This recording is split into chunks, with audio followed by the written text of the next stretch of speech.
My name is Minister Fred Whitlow. I am the founder and the owner of Stric'ly Jesus Inc., DBA Stric'ly Jesus Records and Where. I'm also the founder and executive director for the nonprofit 501c3 public charity No More Dirty Incorporated. Fred, uniquely for me, was a bridge between old people like me, because old people like me molded him.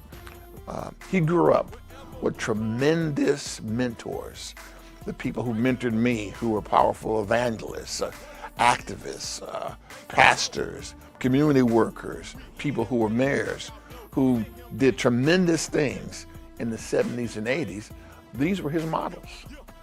So taking on their characteristics and their issues and themes, he rolled it into the way he would think. They could change the world, he could change the world.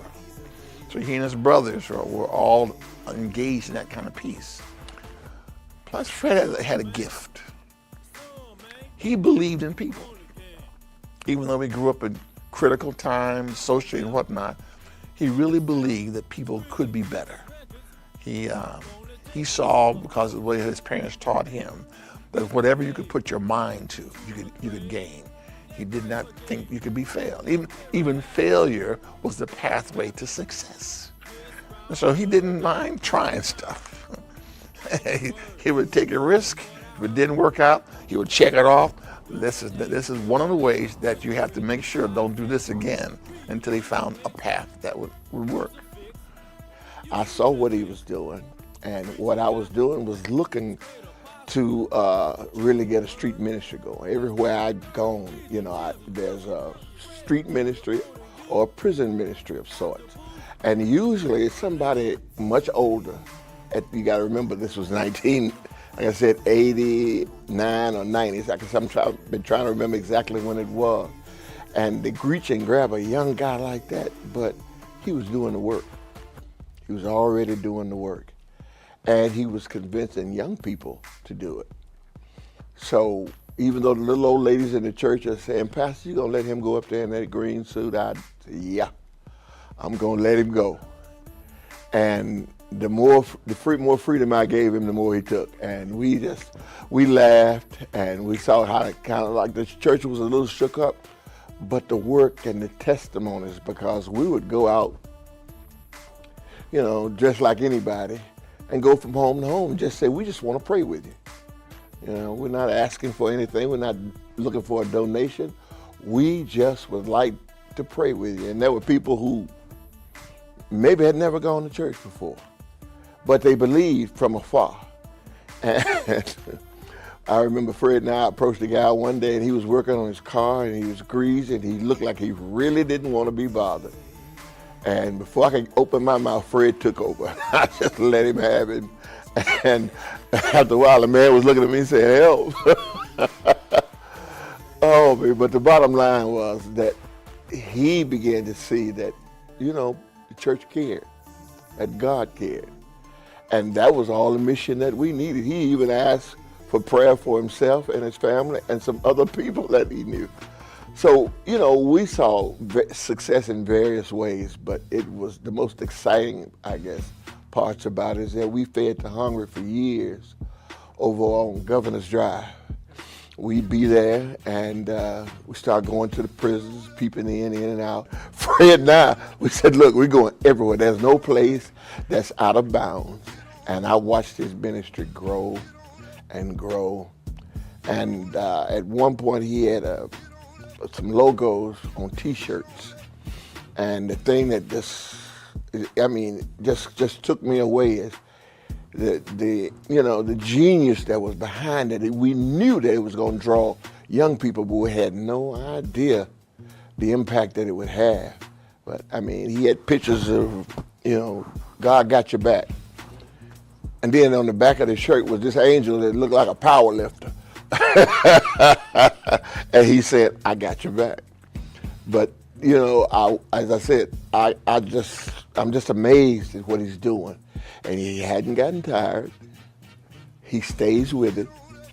And every time he calls, I'm going to be there.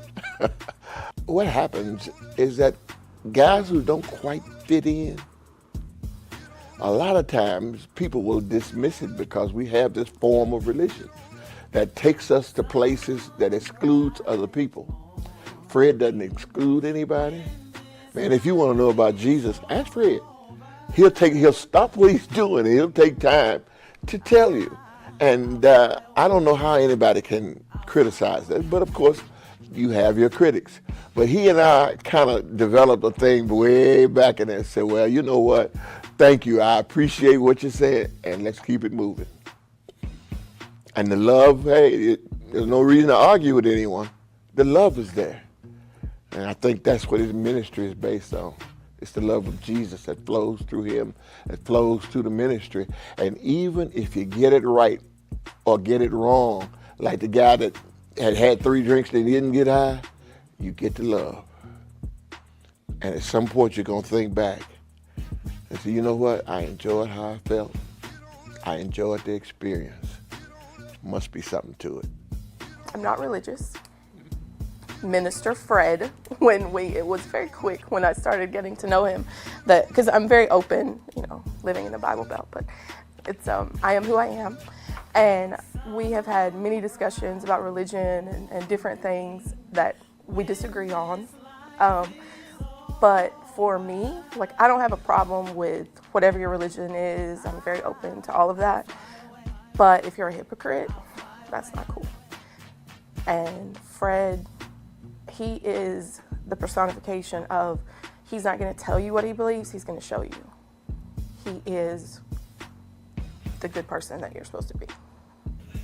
My thoughts about Fred when I first met him is that this guy is really funny. I've known Fred, I'd say at least a good 10 years now. I met Fred soon after he was here by way of Katrina. In 1986, I came to Birmingham to pastor the South Park Seventh-day Adventist Church. His father and mother were members there, and his dad was one of the area salespersons for our church. They specialized in sharing health literature and other materials specifically for black people. Fred and his brothers were young, they were teenagers. And so they were teenagers in the church as I was their pastor. When they were little, they would go out with their dad in the streets, and they would meet people in the malls, meet people on the streets, and share that literature and encourage them. It teaches him how to meet public, and of course, my husband was a Stric'ly when it comes to that. He would they would have to have classes. How do you meet people? How do you shake hands? You look them in the eye.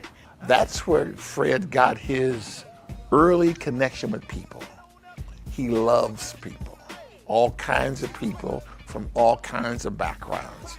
And he learned in those early years how to confront people. He'd walk up on you, didn't know you at all, you're getting on your car at Kroger's. Good morning, my name is Fred Whitlow. Now this is what I'm about. And he would engage them and stuff and say, now here's a book that you need to read. And then they'd be captured because Red is 13, 12, his brothers are younger. And they were just amazed at how these young men were so articulate, not fearful, so engaging at an early age.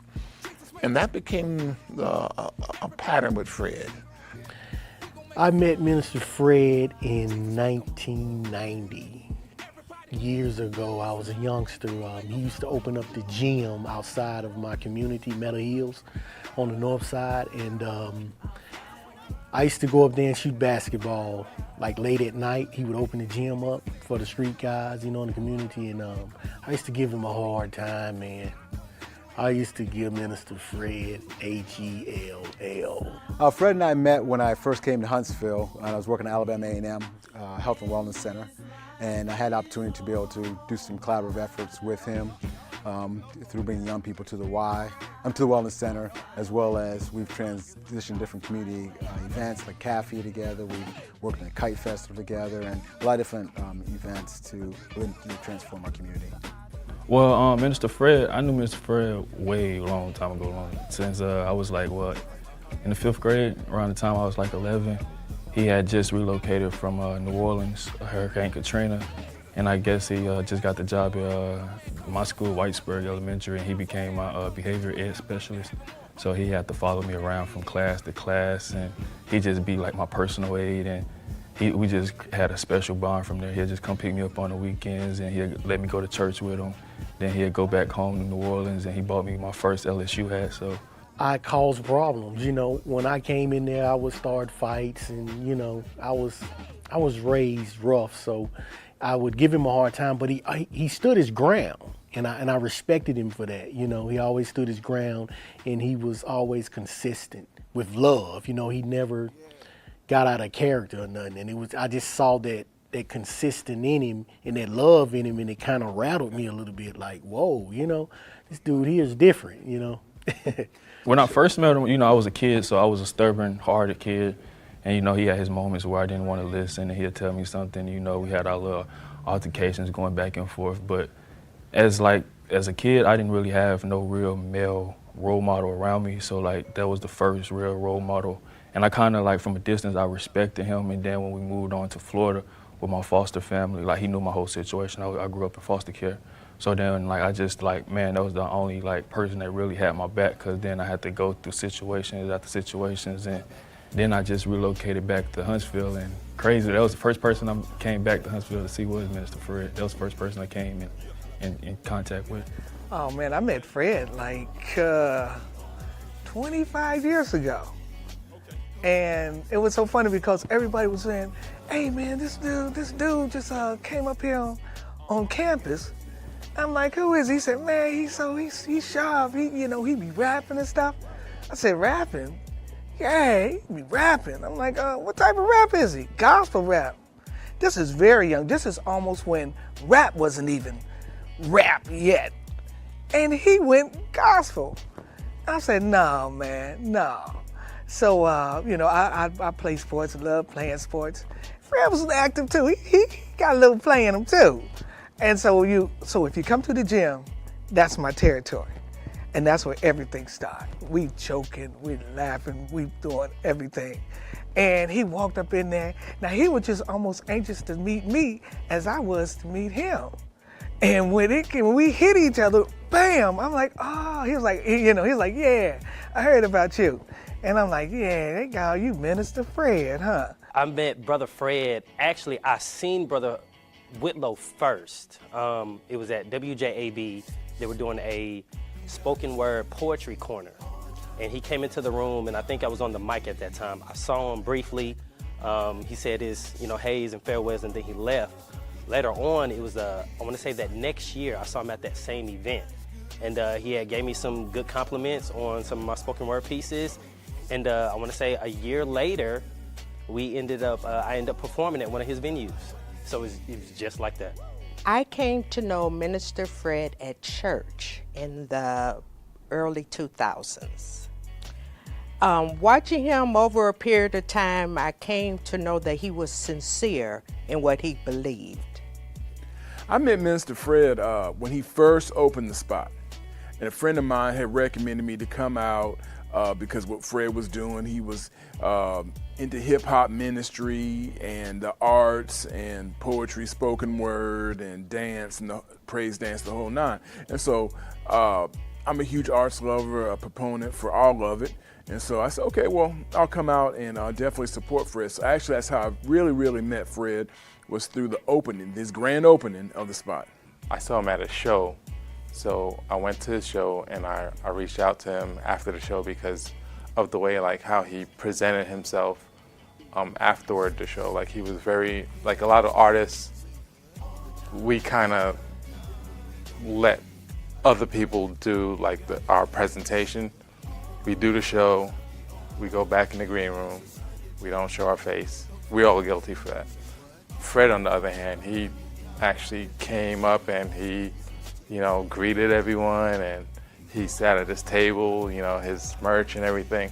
And so I looked at that and I was like, he's a genuine guy. So, I want to connect with people who are genuine like that. After 2007, we kind of built a rapport, and then we went on the road together around late 2007, all the way to the end of 2008-ish.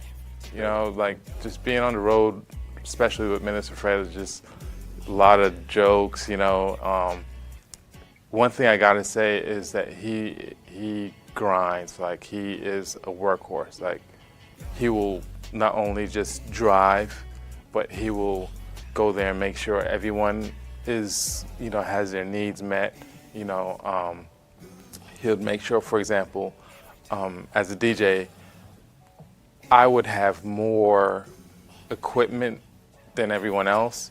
So although, you know, it is my job to make sure everything is up to par, Mr. Fred will kind of come behind that and, you know, take on leadership and make sure that I have what I need. And, you know, so he's great for that, you know. I recently moved to Alabama, and I had been exploring some studio spots and doing some work with other people in the industry. And I came across Minister Fred at a studio one day where he was working with an act, and we connected. So he gave me his card, I gave him a call, we talked business and shop. We were both on the same level when it came to just the community and being hip hop. He was a rapper, he had just put out his CD, and we just gelled. It was a match, and we came together.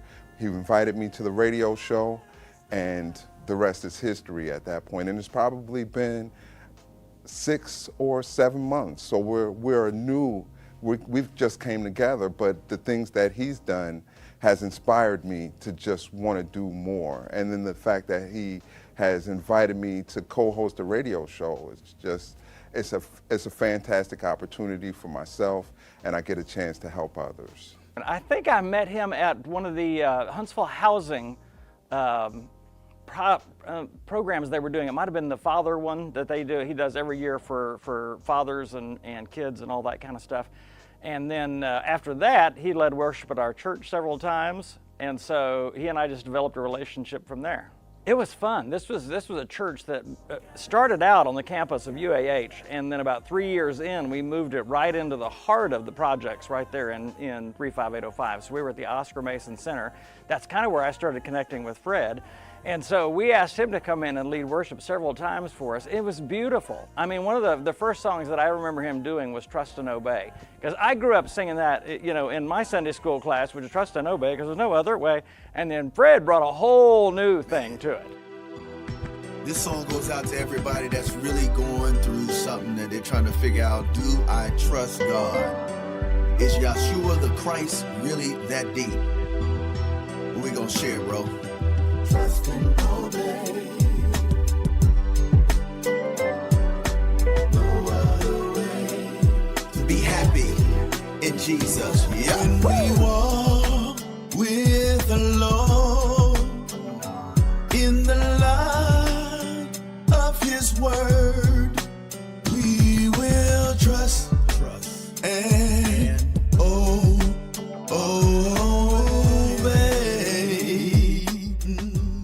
And what was beautiful about that song is, since I've known Fred 7-8 years now, he actually lives that out. He does trust Jesus, and he lives a life of obedience, which is beautiful. Well, I met Minister Fred Whitlow in 2011. At the time, I was the spokesperson for Huntsville Police Department, and he was working with Huntsville Housing Authority with some youth initiatives, and because of my job working with the community, our paths just crossed naturally. And then I realized really quick that we both had a lot of synergy, a lot of energy, and we both cared about the community, so we became real good friends very, very early in trying to make a difference in this great community that we live in. I first met Fred back in 89, 90. As it would be, I ended up being Fred's pastor. And after being there at the church for just a little while, kind of noticed Fred, you can't miss him. And he's the Pied Piper, the kids kind of flocked around him. And so I said, you know, first chance I got, I wanted to name some youth elders, and Fred was one of them. And we were both getting there at this church about the same time, so the people didn't know him either. But they knew him because he wore orange suits and and lime green suits with lime green shoes to match. And that didn't shock me because I'm from Memphis. I was fired up, bro. I was like my favorite. I would not wear a tie because I thought that was like too old school, and that's why I had so much trouble. They was like, you can't be pastoring without a tie. Watch me, watch your boy. And so I stayed relevant by watching what was going on, and I said, Lord, help me to create a legacy. I saw what he was doing, and what I was doing was looking to really get a street ministry going. Everywhere I'd gone, there's a street ministry or a prison ministry of sorts. And usually it's somebody much older. You got to remember this was 89 or 90. Been trying to remember exactly when it was. And they reach and grab a young guy like that, but he was doing the work. He was already doing the work. And he was convincing young people to do it. So even though the little old ladies in the church are saying, Pastor, you gonna let him go up there in that green suit? Yeah, I'm gonna let him go. I was already working midnight basketball, and Fred got employment with the Huntsville Housing Authority, and we just kicked off a great relationship. He has a lot of energy, and I could really tell that his heart was into what he was trying to do for the community. Me and Fred connection has nothing to do with music. It's about making a difference in the community. So that's how we always connected. I'm about community. I'm about making a difference in the lives of especially our youth, making a difference in the lives of families. So you got somebody like Fred who don't shy away from that at all. I mean, that's part of what his purpose is. Fred and I, we come from that background of loving music, loving rap. Rap used to be a positive message, and then it turned dark on us, and the church rebelled against it, and then we sought out gospel rap at its infancy, and that's where our relationship began. I did meet him originally at One Stop Shop. When we started the AmeriCorps program, we had a 2-week training, and the managers had a lot of community leaders come in and introduce themselves so that we could get affiliated with everyone, like meet everyone that we would be dealing with throughout our year. And we met 3 people first from the Housing Authority, and Fred was one of those people. And then also the first thing that I really remember meeting him was the Youth Services Council. He is the president. It has always been difficult, and the devil has always just slung darts and been really hard trying to stop this because he's dealing with kids. And when you're dealing with kids' lives and you're trying to change their lives and turn them around, stop them and turn them around, out of this lifestyle that they have, and they don't see a way out, and then their lives shift, and there's something that's new and different. Fred came to me with his No More Dirty idea. Pastor Jones, let me bounce something off of you. Okay, Fred. And then he talked about how he was concerned about the moral level of young people and felt, hey, they can be better. My problem is that my generation was boxed into a certain way of communicating.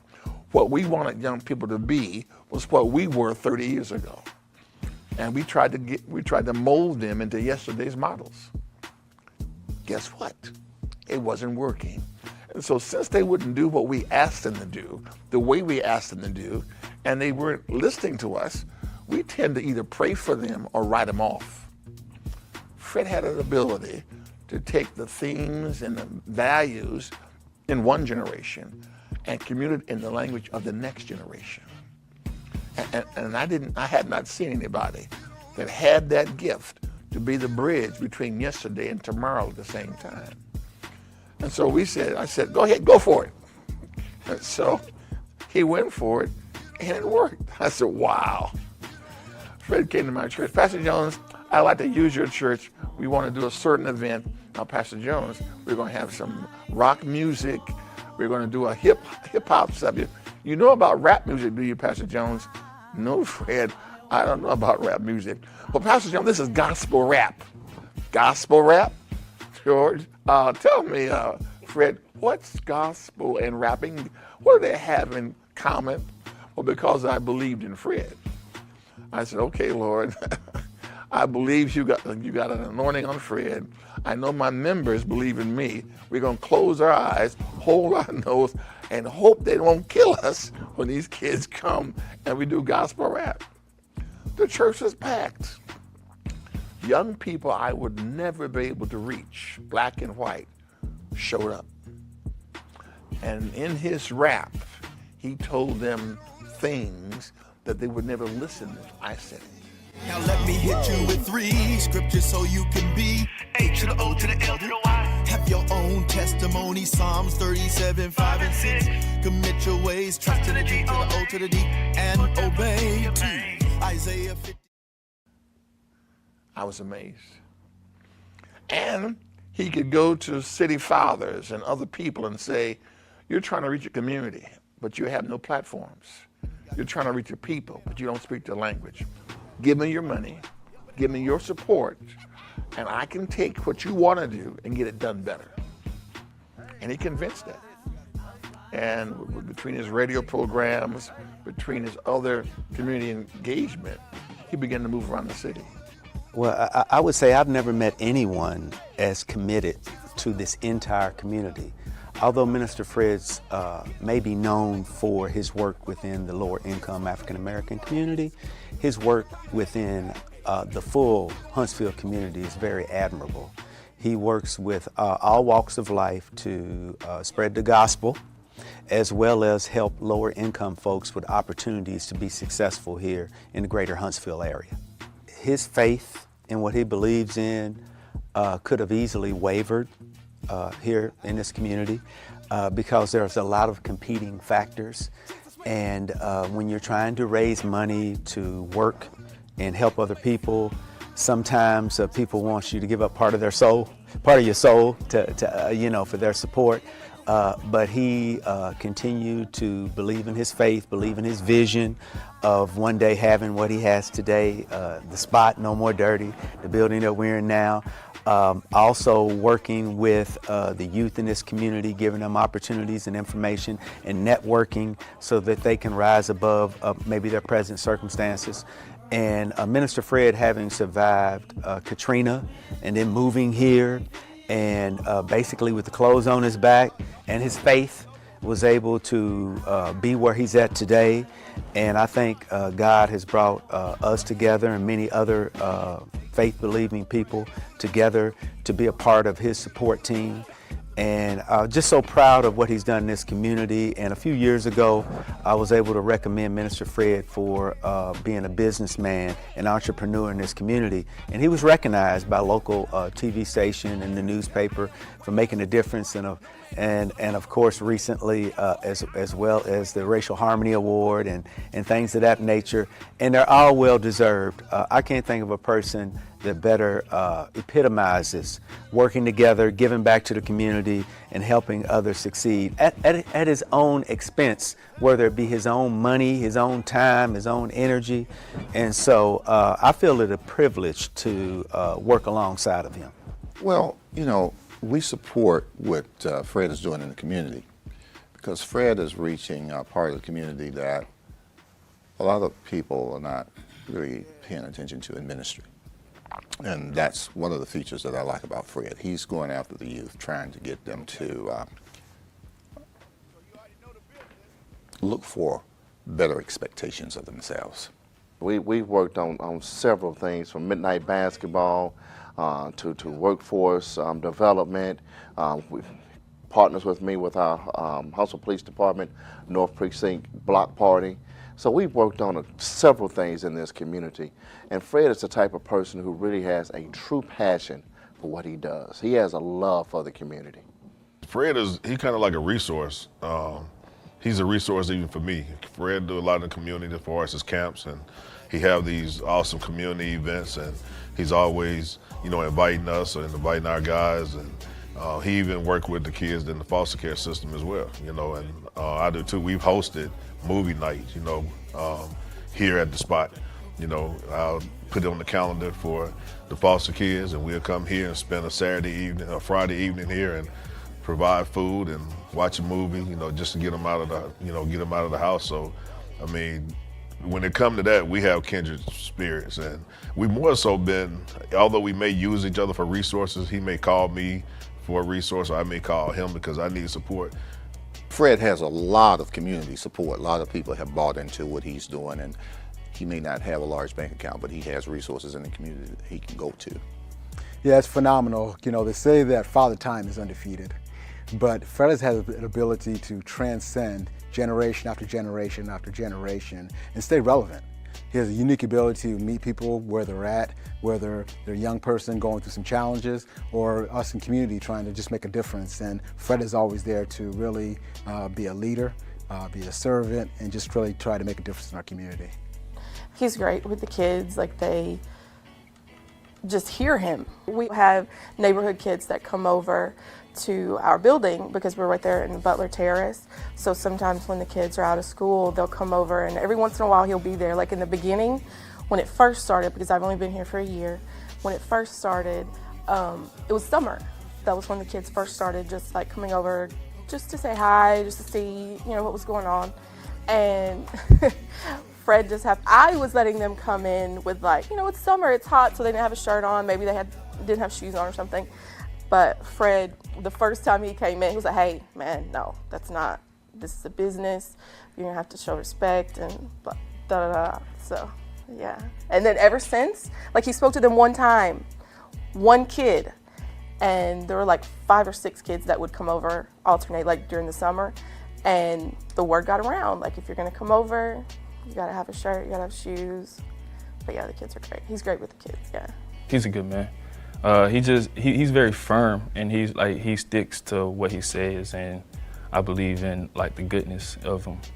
He shows you the right things, you know. A lot of people don't have that in their lifetime. A lot of people don't have role models or a male role model that's just like, nah, man, you don't supposed to do that, or nah, man, you don't say that like that, or this is how you do this, or if you need help with this, I can do this. A lot of people don't have that, and a lot of people want that and just don't know how to ask for that, and then when they get it, they just don't know how to accept it. He didn't quit. He don't give up on nobody. He's not nobody. And if he did, if you say he did, he didn't. It's just that you're bailing out on him.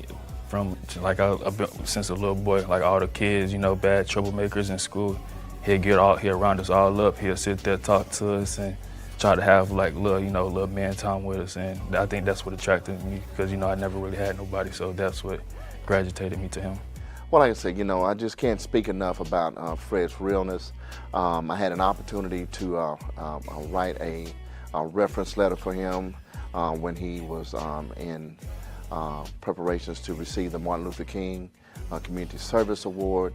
I wrote it with great pride, and it was very easy. I have a lot of people come to me and they want reference letters and whatnot, but Fred's was very easy because it's just so much that he does, and the relationship that he and I have with one another, it's just real, and I'm very appreciative of being able to pick up the phone and call Fred and say, hey man, I've got such and such here in my office, they need help.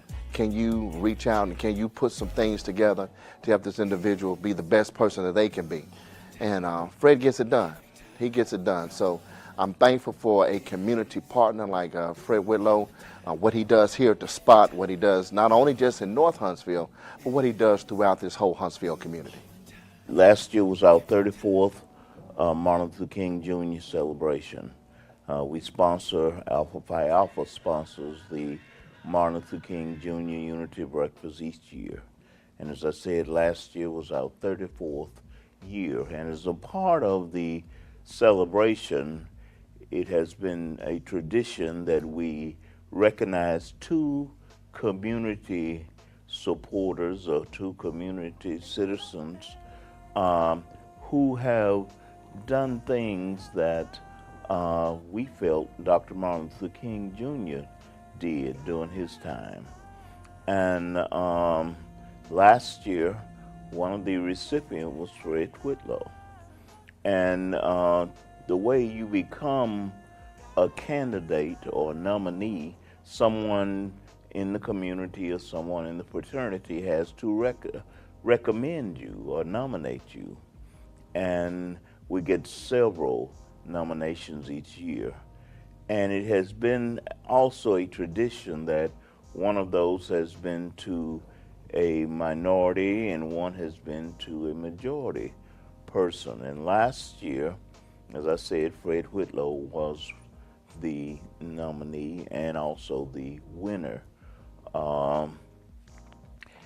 And it was unusual because, as I said, most of the nominees or most of the recipients have been very well into what Dr. King was doing. Never in the history of the 34 years that we had done that last year had someone so young been a recipient. And that was the thing. And I'm not sure that, of course, I'm not in on the tallying and going through the documentations as presented to a committee. But when the committee came back to us prior to the breakfast to say, this is our recipient. And when we looked at his resume, we looked at the documentation of the things that he had done, it was overwhelming to us that someone as young as Fred could do all the things that he had done.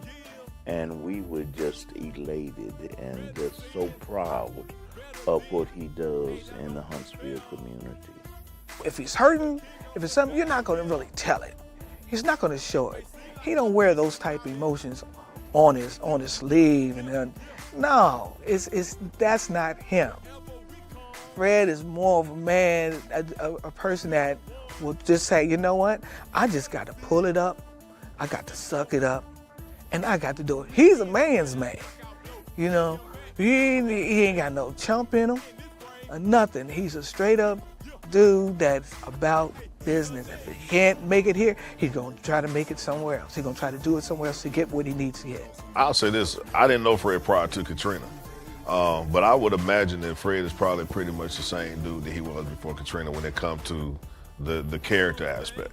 You know, I think that, like I say, he's a positive dude, he's optimistic. So because of Katrina, you know, he just found himself in a situation that this has happened. So what am I going to do about it? You know, some things you can't worry about that you can't change. You just make the best of it. You know, so him being that optimistic guy that we talk about, you know, so he relocated. So now I'm going to make a decision. I'm going to stay here. So what is it that we're going to do? I'm not even sure if now that platform, what happened during Katrina, it just gave him another testimony. His whole life has been given, his lifeblood, his money. He had no money. And every job he would get, he would put right back in the ministry. He would put a little aside to try and live. And then he was homeless. Literally, from Hurricane Katrina had just destroyed everything. God blew him this way. I said, he literally blew him to North Alabama with nothing, zero. And he restarted his ministry in a whole new direction. And in the midst of that, when he had nothing, he would give his last bit to others. We don't need any more analysis of yesterday. We need somebody who can look at darkness and say, here's a flashlight. And say, we can make a difference and make tomorrow much brighter. Fred has that ability to see into the future and say, ha ha, things are not getting worse. Things are getting better. So about 8 years ago, my wife Joy and I felt God's nudge to move into a neighborhood that was forgotten. And so we bought a $9,000 house and we fixed it up a lot and moved in. And not too long after, we found out that Fred was in love with the same neighborhood. So we found out that we cared about the same people and bore the same kind of heart for Jesus. We were both PKs, as it turns out, and so we got to know each other, and then kind of a cool thing happened. There was a point where he said, you know what? I want to do what you're doing. I want to move in. So he moved in next door to us, and so he's my next door neighbor, and just had the privilege and blessing of just a lot of conversations. We'll sit out on my front porch and just talk about what God's doing in our lives, what's on his heart for the neighborhood and beyond, what he's doing with housing, but then what he's just doing in terms of Smart Camp and No More Dirty and the things he's doing, and just kind of talking about where we struggle, where we need God's help, where we need each other's help, pray for each other, that kind of stuff. So, never knew when we moved in that I'd have the grace of a friendship like his, and it's been great. Fred is one of many, but he's a leader in this, and is helping transform and bring North Huntsville back to the vibrant community that it has been, and it will continue to be. But it's going to continue to take people like Fred and many others who are working toward the same goal of making Huntsville be the best city that it can be, an inclusive city for everyone. What's funny is, and I think both he and I would say this, I grew up and my world was very white, too white, way too white. And there was then a lot of ignorance and prejudice and biases. And there were narratives I believed. I didn't know it. And we've talked enough for Fred to say the same thing to me, Grew up in a very different world. And, we've helped each other to understand our white and black brothers, and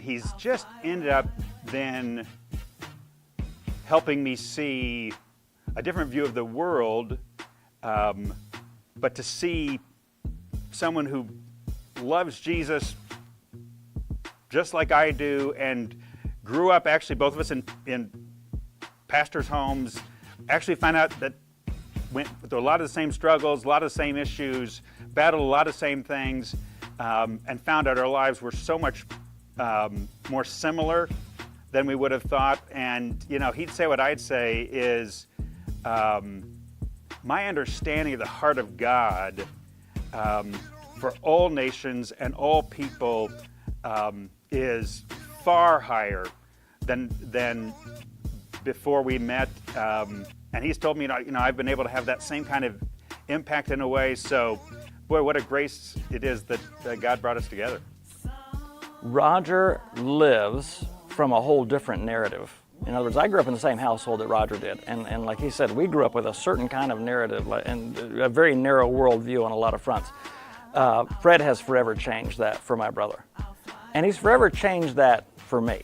Again, when you grow up in a world that is almost 99.9% white and middle class or affluent, and then you move into a whole new area and you begin to interact with a whole different group of people, it radically changes you. And for my brother, I think it's made him much more aware of the difficulties involved in doing racial reconciliation in any city, in any culture. Fred is committed to that, Roger's committed to that.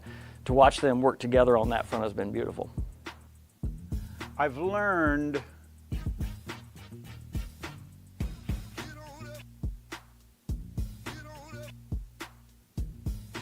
in the church there is a great deal of segregation. And, I didn't realize how much. And what I didn't realize is how impoverished I was because I didn't know the heart of my black brothers and sisters. And so my understanding of Jesus, my understanding of walking with God, my appreciation for music and art and the good gifts that God has given us has been enhanced significantly from walking with another brother who I know took a risk to trust me, because he's had a lot of interactions with white folks that weren't pretty and that I ache for, and but trusted me and shared deep parts of his story and just helped broaden my own trust in other people Fred doesn't just believe certain things about Jesus. You know, it's not like he believes, here's 7 Bible facts about Jesus. He believes that Jesus is the Son of God, that he is the way, the truth, and the life, and that we're to obey everything that Jesus commanded. Well, Fred actually does that. There's a lot of Christians that claim certain kinds of belief in Jesus, but Fred actually does it. I mean, if Fred hears a word from God that he senses Jesus is calling him into something, he's going to do it every time. When the church was outside the projects there at Oscar Mason and Sparkman Homes, it was 99% white, and it was pretty much middle class and affluent white. So when we moved into that whole new vulnerable area that Fred and my brother live in, it changed the whole look of the church. Within 6 months, we became a very, very different kind of church. Black, white, Hispanic, much smaller church. There was a lot of people that could not make that move. What was going through my head is, what have I done? I mean, I was so, you have to understand, I was so far out of my element. I had always been either a lead pastor or a teaching pastor at largely white, upper middle class or affluent churches. So to take a church that we had started 3 years earlier and move it into a very diverse area and an economically vulnerable area. The church it just started growing. Now it was a combination of what they were doing plus the urban stuff I was doing. And then we began to walk the neighborhood. So we would put flyers, knock on it, and then start praying with everybody in Mason Court.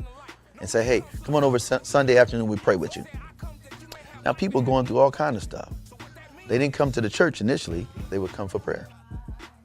But then they became our friends, and we became their friends. Then they started coming to the building, church house. Then they started saying, hey man, why don't you do a block party out here, man? We'll buy the popcorn, we got food stamps, we got, I mean, like, when I say everybody chipped in, EBT, business owners, corporations, that little church was the talk, and it still is doing great things in this community. And so, you know, of course, Sparkman Home is coming down, so they're not in there, but they're now a communicative church, and they meet in another building right across the street in Cornerstone Initiative. That's where they meet.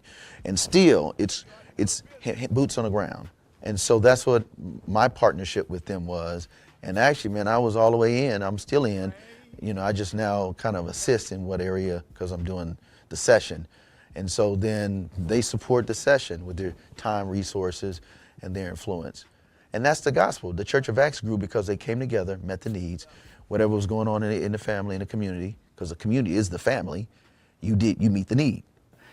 It was the most difficult and beautiful thing I've ever watched. You know, in other words, I talked to other friends and other pastors that say, hey, we'd love for our church to be more diverse. And I said, well, you need to understand this. It's a costly endeavor, and it's an awkward endeavor. In other words, there's all sorts of awkward moments. When cultures come together in an environment where everyone's a little bit uncomfortable, it's just awkward sometimes. And I still say some things I'm like, oh, I probably shouldn't have said that. But if you'll break through the awkwardness, you know, if you'll be patient with the process and you'll get through the awkwardness, on the other side, there is beauty. There is the kingdom of heaven.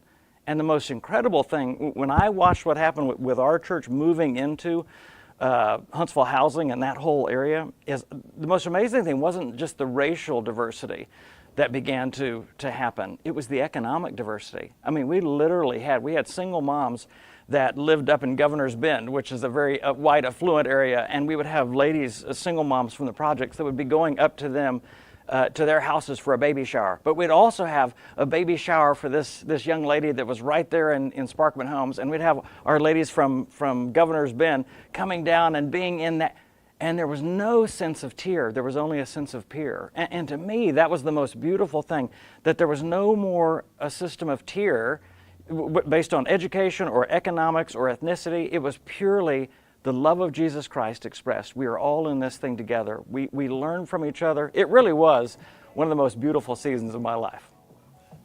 Fred was a champion for it. So Fred may have even thought, you know, I was a little out of my mind when we started talking about doing this, but he was a champion for that. He always said, anything I can do to help. And of course, I started connecting with him on some of the work that he was doing with Huntsville Housing.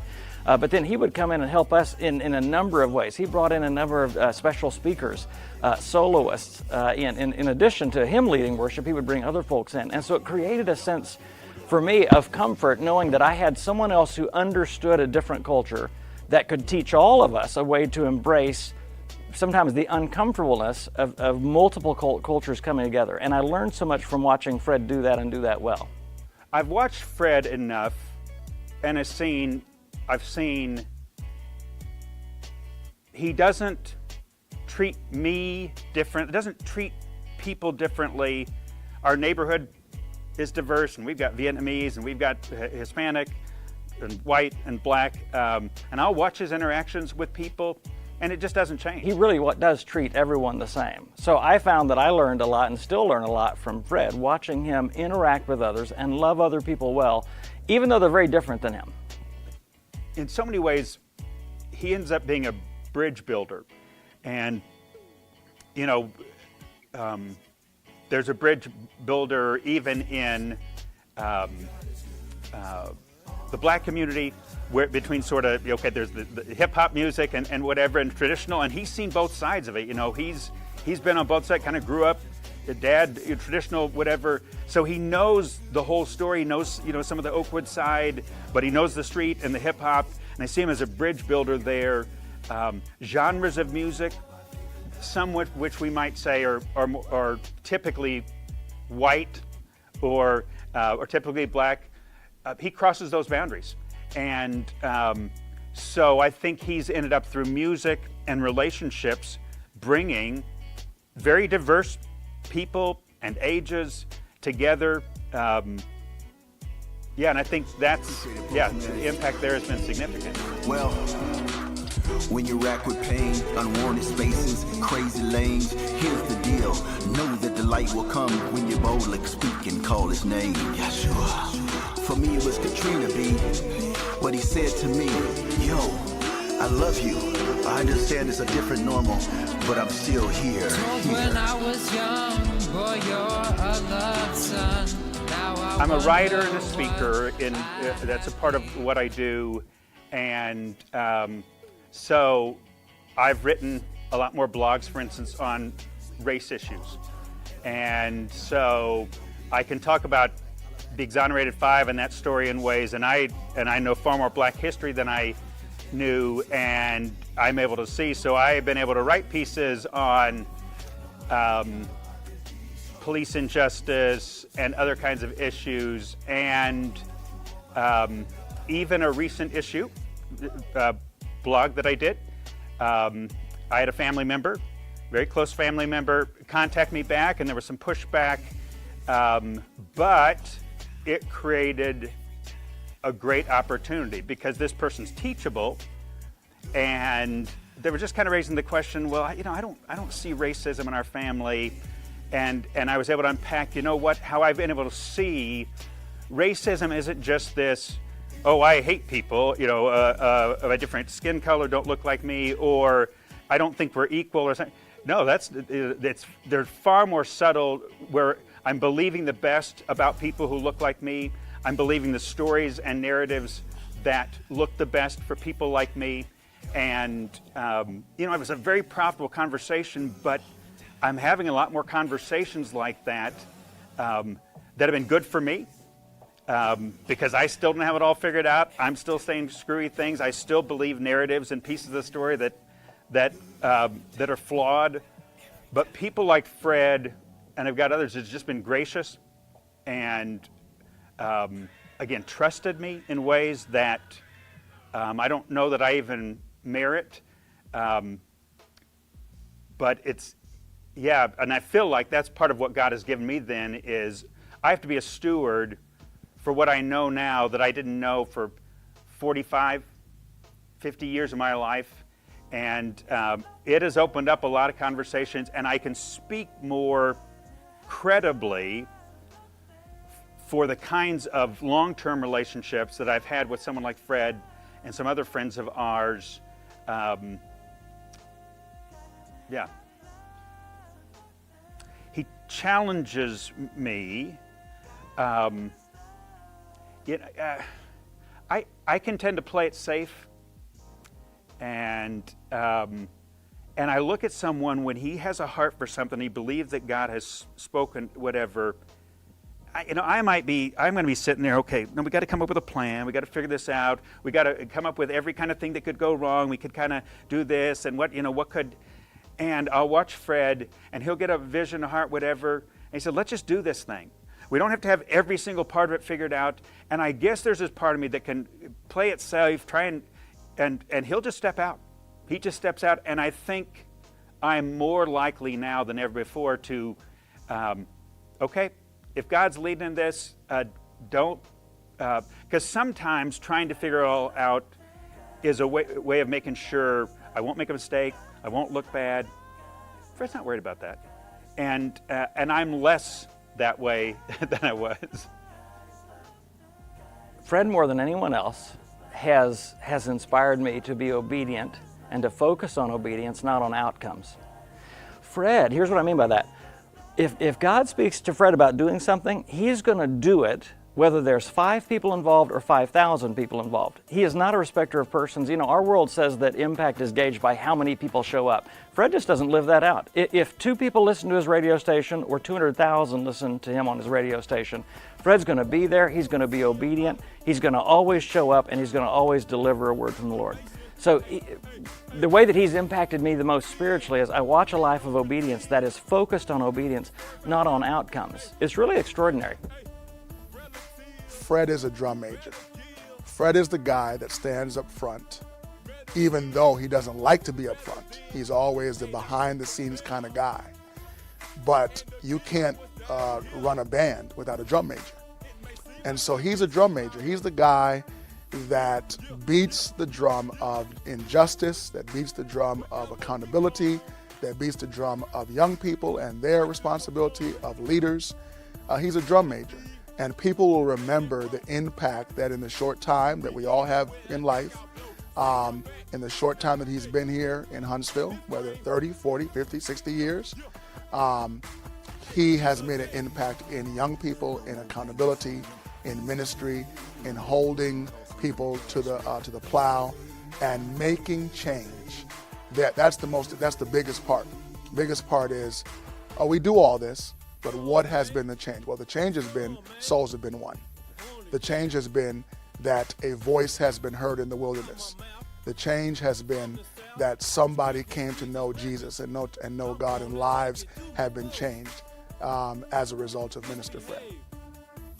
The impact that Minister Fred has had on me is significant in just the sense that I came to him looking for some sort of small opportunity, some side situation where I could maybe help him hand out food or help him, find donations for somebody. And then the next thing you know, I'm on the radio talking to 200,000 people each week. And so it's been a huge impact. He's given me the opportunity to share the things that I think will help people on a scale that I never really envisioned before. And he's also shown me through his persistence and through his particular how he continues on no matter what, how he pushes through no matter what. He's shown me that if I want something, if I want to make true impact, that's the same thing I'm going to have to do. And of course it shows, because now we're talking about 3 decades now of what he's done and how he's been able to do that. So I'd like, at some point to say that I've been in ministry that long and been working towards the community that long or longer. So he's really shown me the path to doing that. Oh my gosh, he's had so many impacts on the community. He works with the youth. I mean, he's a role model for them. He's leading them to God. He's a mentor to them. Involved in everything that he can be involved in. It amazes me at the energy and the time. It's like, when do you sleep? I mean, he wants to be out there doing everything for the community. The voiceless wouldn't be represented without Fred. Fred has the ability to really, the people that are kind of lost or people don't really heard from, he has an ability to really make sure that they're represented in all different areas. Fred is consistent. He's a person who believes in community, no matter what area he is in, and our community to be worse off without him. Now, he works for the Housing Authority. My wife works there also. Some of my members work there. And so as he moved from place to place, he won the credibility of people who didn't have opportunity. Fred had a way of saying to them, this is not your end story. this is your launching story. And let me show you how to launch from where you are to where I landed. Because Fred started, and his family started in a similar area where they knew what poverty was, they knew what stress was, they could identify where people were. So he didn't say, do as I say, because I read a book. And in my book, it said go 1, 2, 3. He says, let me show you what happened to me. Let me walk you through into your future. They are me, but they haven't recovered or found their purpose. I found mine in a dorm room. And I experienced it when I was on the block in Mason Court when it had 2 exits. When cats roll in, drop the dope off, broad daylight, be like, what? Butler Terrace, Meadow Hills, roll up, crack house, pimp house, church house. But I realized I was them, but I'm recovered, or I have a purpose to live, and I know Jesus loves me so much, that ain't worth it. So I was like, every time I saw someone, I saw that could have been me if someone didn't tell me. I think he had a strong impact because he taught me what a man was supposed to be. And like at the time, like I said, I grew up in foster care. I didn't know my dad. So like with me having the same 2 names, Frederick, first name Frederick, a lot of kids was like, hey, is that your dad? But I was like, nah. But then it just come to realize like, I started learning little things about him, and he just taught me a lot as a young man. It blows my mind because, it's one thing to say, God, make me whole. It's one thing to say, I'm going to get my education. It's one thing to say, how can I put it? This is a deep question. You just hit me with something deep. It's one thing to say, God can do all things and he's able to do exceedingly much. But it's another thing to look at a person where they weren't that at all. And then they say, man, you didn't give up on me. Then I'm toe up. I'm so messed up. I got to put on that face. Okay. All right, man, love you too, bro. Back up off me, because I'm about to drip. I'm about to drip. And I ain't talking about money. I'm about to drip. Tear, drip, drip, drip, drip. And then I know that God is real, because I'm just a guy. There's a legacy that I don't think he'll even know. I don't think we'll ever know everyone who's been impacted until Jesus comes. I think his impact is love, because a lot of people don't have love around here. He sticks with you, if you don't have nobody, or nobody gonna answer their phone, Minister Fred answer that phone for you. He'll sit there, he'll listen to you, he'll talk to you. If you need somebody, a shoulder to cry on, he'll sit there, he'll understand. He's just very humble. I think this impact is a ripple effect, where into all the world, and I don't know if we'll ever really know until Jesus tells us, but that impact has been huge. For 30 years, you've been doing this, you've been talking about this, you've been living this, you've been on the front lines. The radio show it's on WEUP here. It's the hip hop and R&B radio show.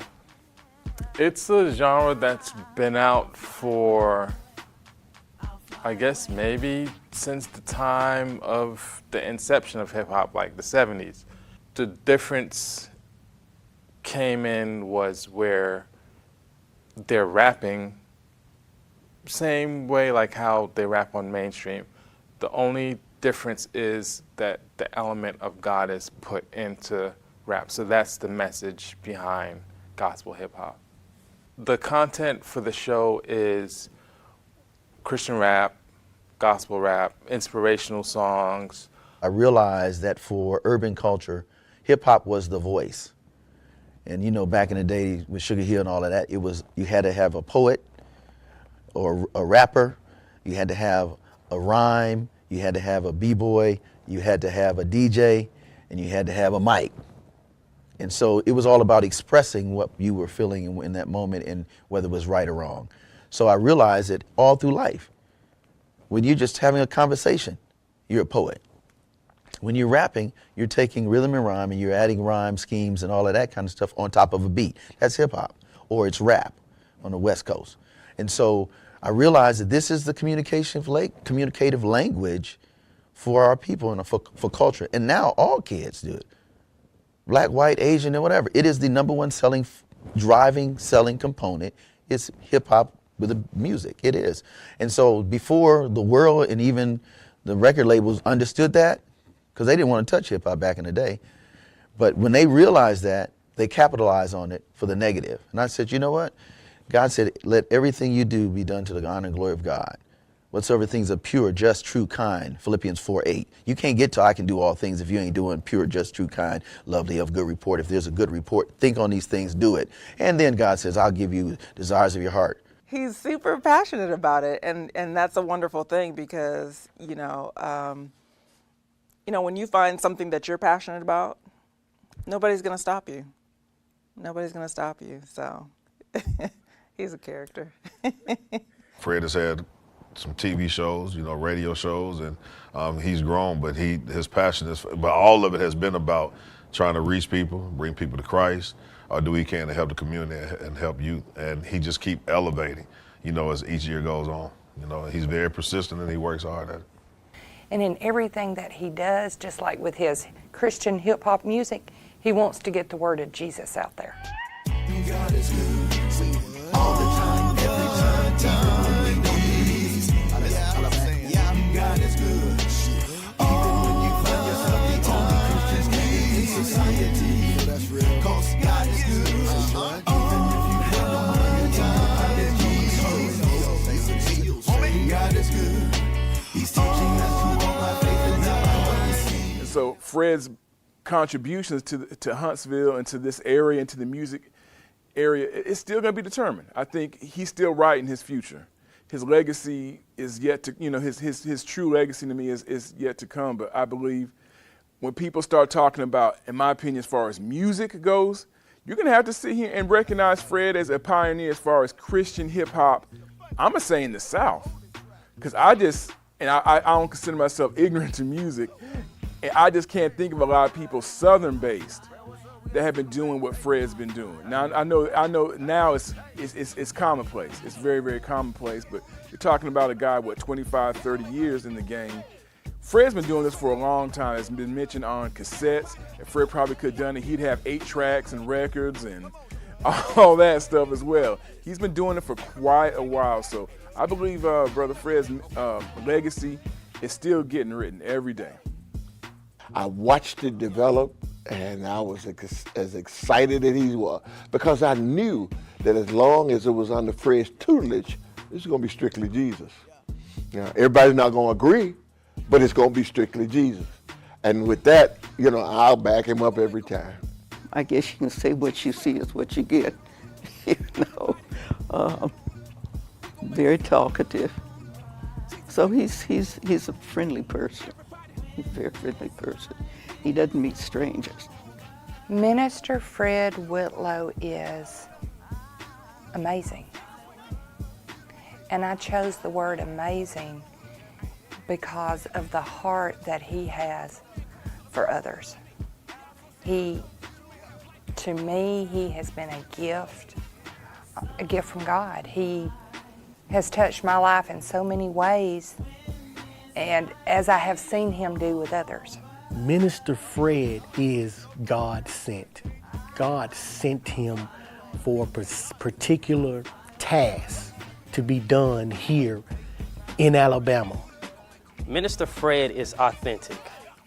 I say that due to him holding my feet to the fire numerous amounts of times, whether if it's my music, whether if it's cleaning up some of my music, even with personal lifestyle choices that I've chose to take. And of course, he'll tell you, of course, you're gonna do what you do, you're your own individual, but just the fact that he said it. A lot of people are scared to be blunt with individuals like that and be consistent with that. Minister Fred is dedicated. And the reason why I chose that word is if you're going to do anything worth doing, that you're going to put your name on, you need to be completely dedicated to that thing, not wavering anyway, not giving up anyway, not letting anybody push you or pull you in any direction. And he is that dedicated. Minister Fred is energetic. It's like he has boundless energy, but it's a blessing because he directs it in the right thing.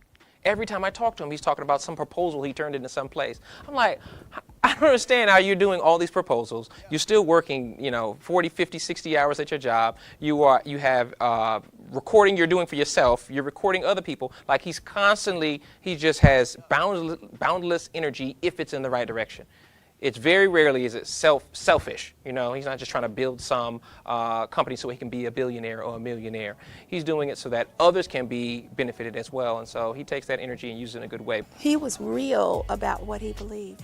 And he knew why God had him here. And I said, it was never to be sanctioned by a church.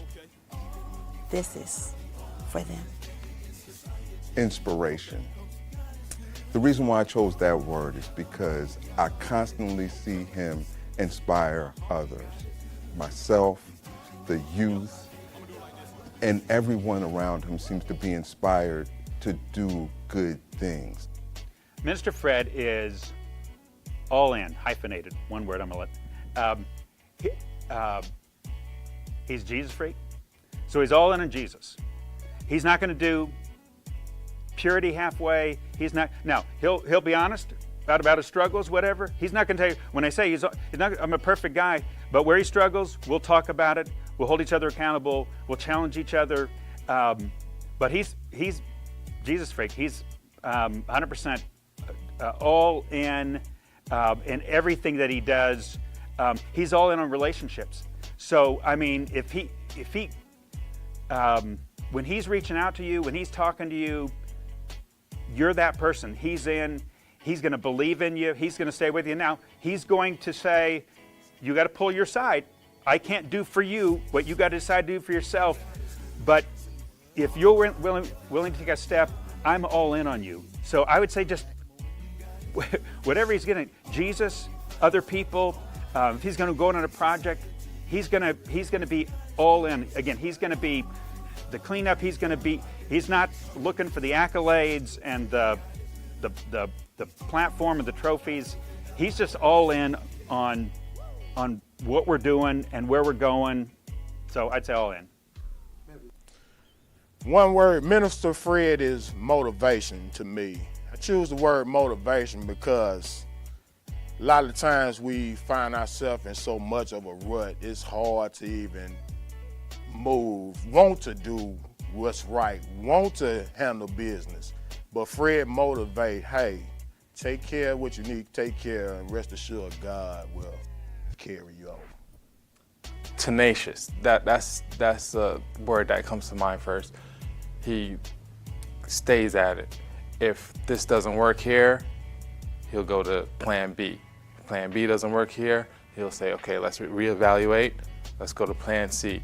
He's very tenacious, so he consistently goes after what he wants and until he reaches the end goal, and that is something to admire in any leader, Fred is someone who's very encouraging for me.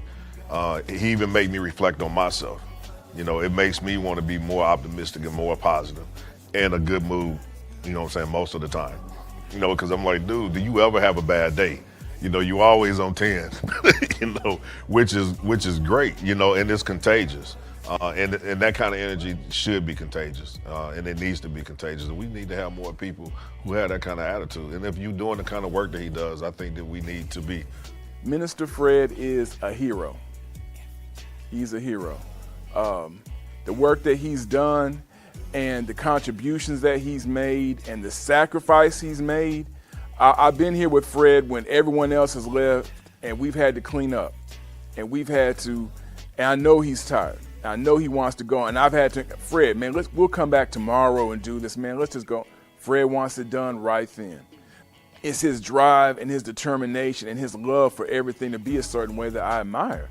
So I think he's a hero to this community. He's going to be one of those people when you start talking about Huntsville legends and people who have made an imprint on the community. It's definitely Fred. And I can definitely say, as far as North Huntsville goes, yeah, he's a true hero for North Huntsville. He's a true cheerleader for North Huntsville. When we don't always have people leading the charge for North Huntsville, Fred is definitely one of them. As a pastor, I've met thousands of people. I worked with all kinds of programs, but I've only met one Fred Whitlow, and that nothing made him lose his hope. Nothing has made him yet give up. He is just as excited about changing people's lives now as he was at 14 and 15 when I met him. I talk about him. I said, now, Fred, you're still 18, but I know you're really an old man in young man's clothes. And he just laughs and goes on. And he continues to do the impossible over and over and over again. If I could just get me 4 or 5 more Freds, I could change the world. I walk away with fulfillment and peace of mind. Fulfillment that I've done what God has called me to do. Paul said I've run the race. I'm not done, but I'm running the race. 1, 2, fulfillment that what he started in me, he will continue to the end. This is just the evolution. I'm not done, folk. I'm not done. I'm not done.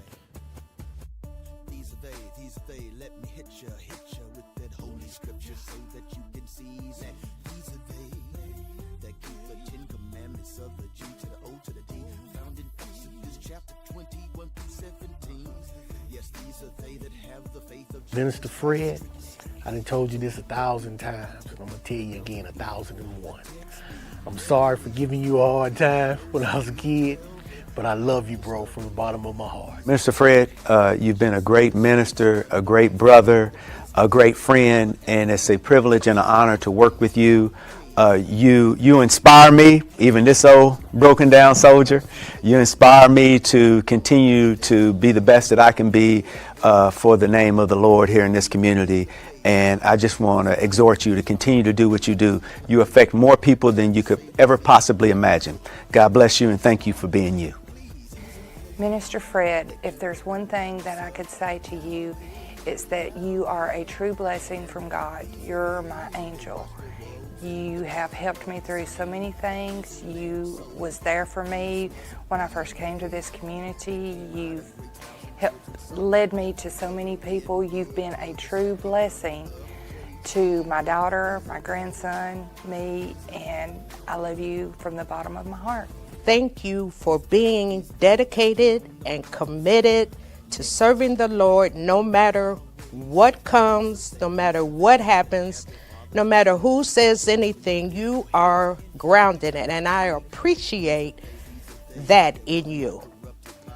My man Fred, we go far back, man, and you have been a role model, you have been a friend, you have simply been someone that I have looked up to, and I want to appreciate you. I want to affirm you again, your ministry. I want to affirm you as a man. I want to affirm the work that you have done. And I know that whatever words that I have said pale in comparison to the anointing that God has placed upon your heart and upon your life. And so I thank you for your work. I thank you for your friendship. I thank you for all that you do. And I know that even today there's still more that God has for you to do until the time that he tells you to lay down your sword. Until then, I'm with you. Let's do it, and let's win some souls for the kingdom. Minister Fred, I am just glad that we crossed paths that time. You know, that one day where I was looking for something and God had already put on my heart that you were the person who had that opportunity. I never imagined this is where we'd be at this point in time, but I am privileged to walk beside you. You're the one who has the vision. God has given you people that you'd like to impact and methods to do it.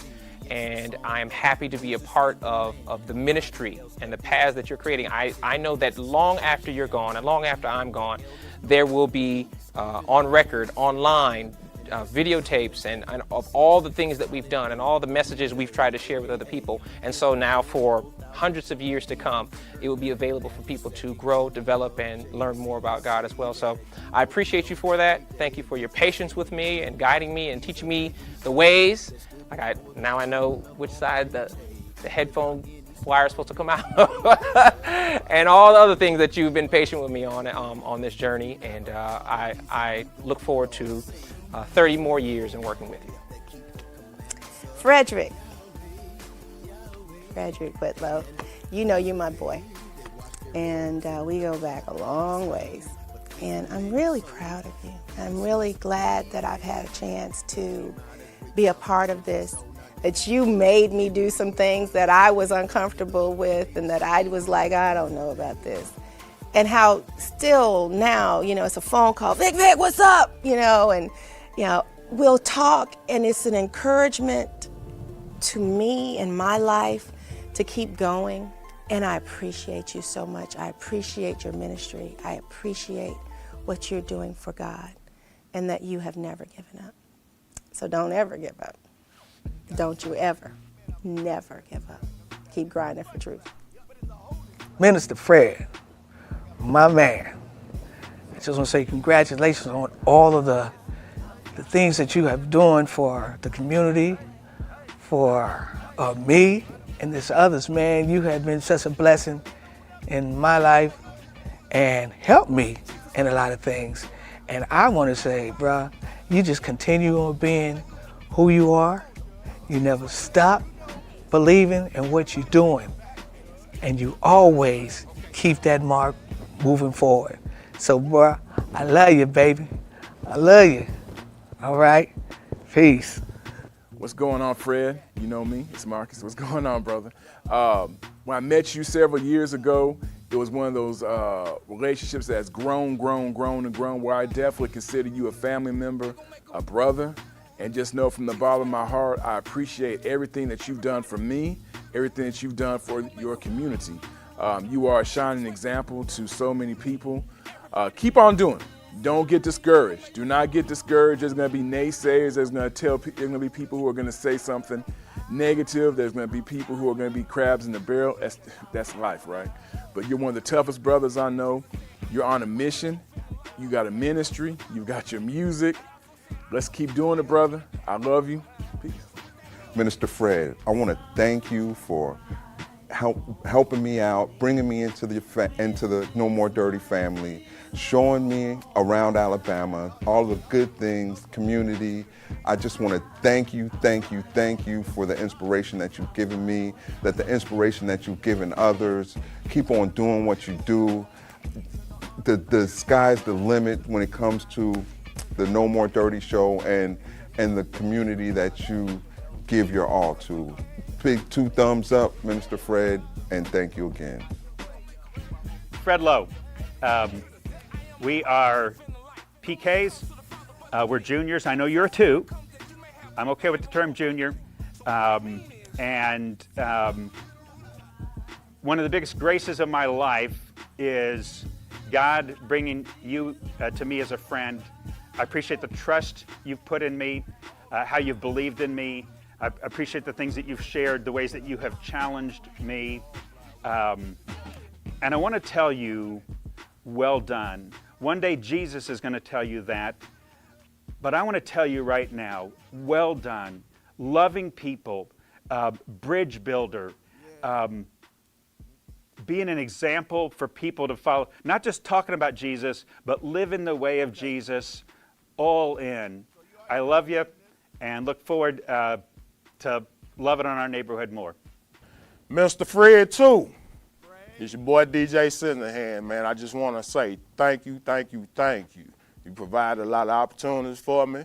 I would have done anything, but you showed me the best thing to do and gave me a chance to decide. And I also appreciate you showing me every idea, and if it's worthy, pray on it before you move on it. Because, hey, God is real, God is amazing, and God is good. Thank you, Mr. Fred. Fred, man, the way you encourage everyone else, man, I just want to encourage you to keep doing what you're doing, man. Continue to stay positive, You've already proven that through life's ups and downs, you know, you're a soldier, you're a warrior. But we want to let you know that people like me, I care about you, I'm here for you. So when you do have those low moments and you don't feel like being the energy bunny, as somebody called you earlier, you know, you can always reach out. Know that you always have, you know, a safe place here, man, as a friend, forever, man. Fred, my brother, just continue to do your thing. We're fortunate to have you in our community. We're fortunate to have you to just continue to make a difference in my life personally, but also in a lot of people's lives you touch on a day-to-day basis. And just don't grow weary in well-doing, as you're a great man, you're doing some great things, and I'm just honored to know you. You are showing what God has given you the talents to do. What you're doing is just what we need to do. I just wish so many other people could join in and help you do those kinds of things. But I know that God has you on his back, and he will do whatever you need for you to continue to do the wonderful things that you're doing in Madison County and Huntsville. Thank you very much for all that you have done for me personally. Thank you for what you're doing in the community. Thank you for what you're doing for the country worldwide. And, you know, keep staying at it, keep prayerful, keep hopeful, and we'll see how it is in glory. Fred, I ask that you continue to be the man that God has ordained you to be. He definitely has a calling on your life. Remember, like we always talk about, stay on mission. Don't get caught up with the noise in the background, but stay on mission, being who you are, working in this community, and to God be the glory. Fred, I'm laughing. I'm sitting there thinking about the times when you showed up in the green suit and those poor little old ladies said, don't let him go up there. And I know that you are oblivious to all of that kind of stuff and you're moving forward. And I think God is going to continue to bless you just as he has. God bless you, my friend. I love you. Minister Fred, man, you know it's nothing but love. I love you. It's just, you taught me more than what an average person would think you know. You show love, you show respect, you show loyalty, and that's all the above from you. And I love you from the bottom of my heart to the top, because you know, from nowhere, you know where I came from. Don't nobody else know about my situation. You know my situation, and I love you. Fred, keep doing what you're doing. You're awesome. He already knows that. I tell him that all the time. But yeah, that's it. Fred, I've known you for almost 40 years. I want to say to you, one, I love you. And Fred, I want to say to you, you're my hero now. You have become greater than I thought you could be. And you're making a difference. You just keep on making a difference. And whatever I can do as your brother, as your friend, as someone who's been a part of your family for these years, you've got that. You've been a blessing to me. I'm thankful that the Lord has brought you into my life. You keep on keeping on. Maybe God will show you some young person who's the next Fred Whitlow.